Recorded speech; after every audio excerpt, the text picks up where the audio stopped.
নমস্কার, শুভ সকাল সবাইকে। স্বরচিত নিবেদন। শীতের অলস দুপুরে মার উষ্ণ আঁচলটা টেনে নিয়ে শুয়ে পড়তাম মার কোলে মাথা রেখে। মা আমার চুলে আদর ছড়িয়ে শোনাতো রূপকথার নানান গল্প। সব গল্পেই থাকতো বন্দিনী রাজকুমারী। বন্দি দশার সেই দৃশ্যপটে মার কণ্ঠ বেশ ভারী হয়ে যেত।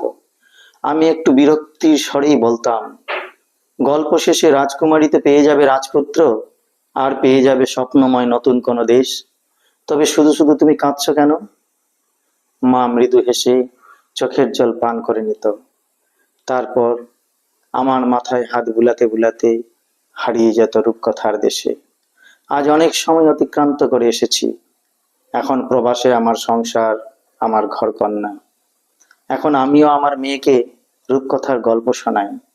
যে বন্দিনী রাজকুমারীর জন্য মাকে কাঁদতে নিষেধ করতাম কোনো এক সময়, কিন্তু আজ কেন জানি না সেই বন্দিনী রাজকুমারীর কথা বলতে বলতে আমার চোখ দুটো ভিজে যায় কি অদ্ভুত ভাবে।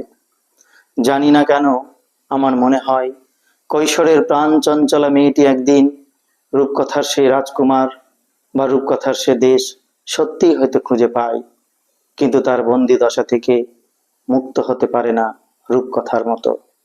আর যদি বা একটু মুক্ত হয়, তখন তার ইচ্ছে করে মার কোলে শুয়ে সেই রূপকথার দেশে ফিরে যেতে।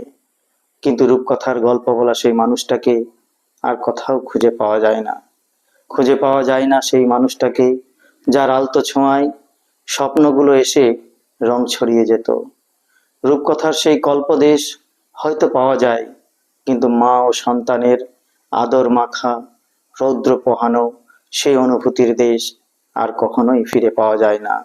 আর হয়তো তাই মার চোখ দিয়ে জল গড়িয়ে পড়তো কখনো, যেমনটা আজ আমার চোখ দিয়ে ঝরে পড়ে সমুদ্র।